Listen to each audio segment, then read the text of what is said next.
In the book of Galatians, Paul is worried about that message. There are people that have followed Paul and told the people that Paul converted to Jesus that Paul didn't know what he was talking about. That, yes, it was good that Paul told them about Jesus, but he forgot to tell them there's some other things you need to do. You need to become Jewish and follow the law. So Paul writes to them. And Paul writes to them with a passion and a feeling that you don't see in most of his letters.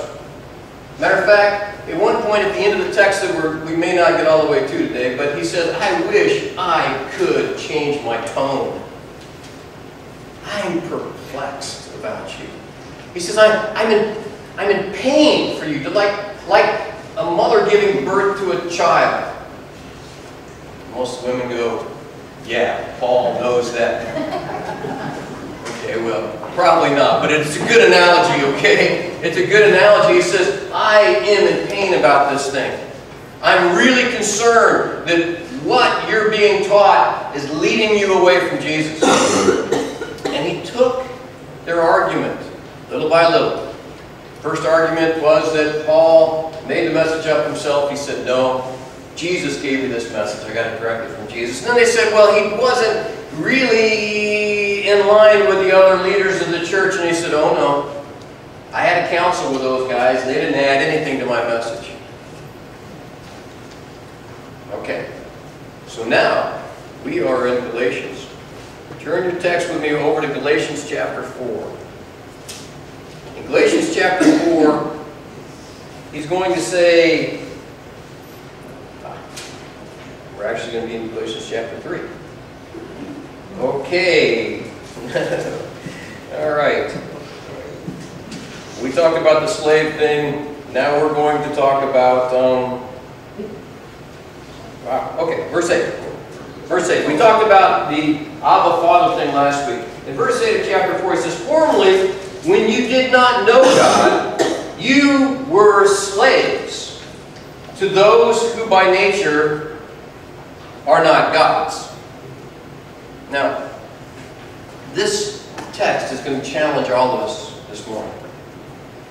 Because we live in a worldview. We have it. We may not even be able to define it, but we have it. The way the world works to you is your worldview. Why do certain things happen? Why do they happen to certain people? What am I supposed to be doing? What is my purpose of life? All of those things encompass your worldview. In the past, Paul said before they knew Jesus, he said they were slaves to gods that weren't gods.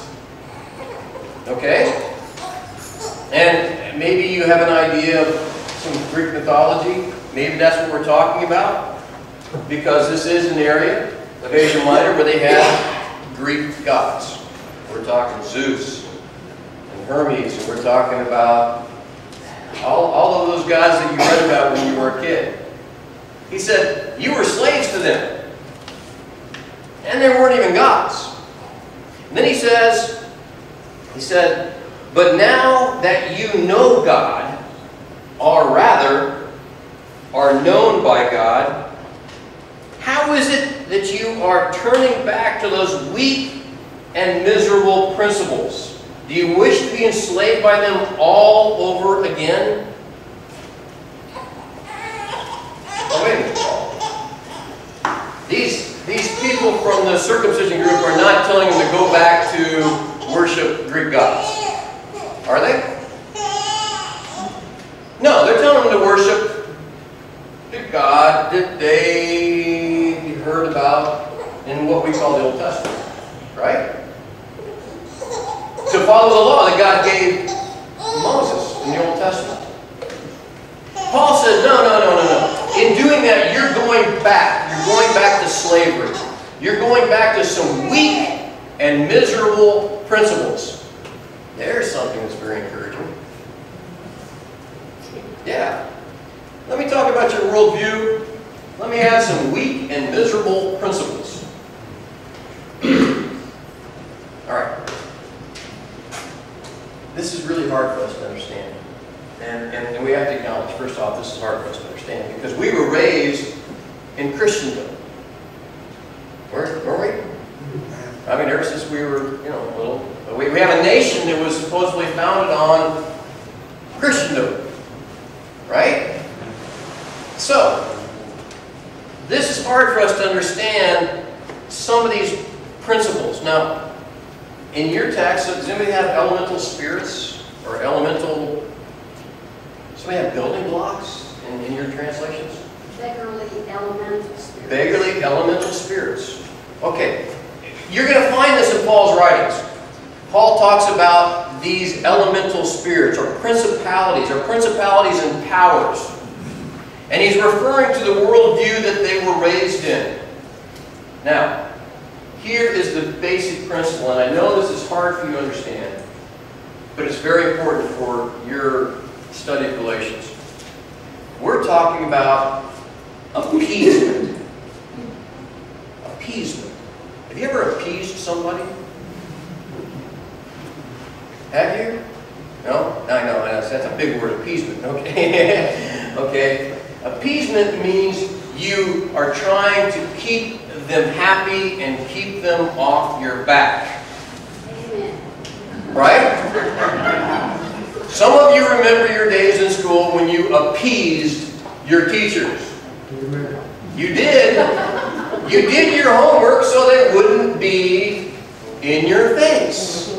Right? You did just enough to keep them off your back. You did enough to get the grade, to get past the class, to get the certificate that says, no, I don't have to go to school anymore. Now, most of the religion, most of the unseen world in these people's minds had to do with appeasement. How did you keep Zeus happy?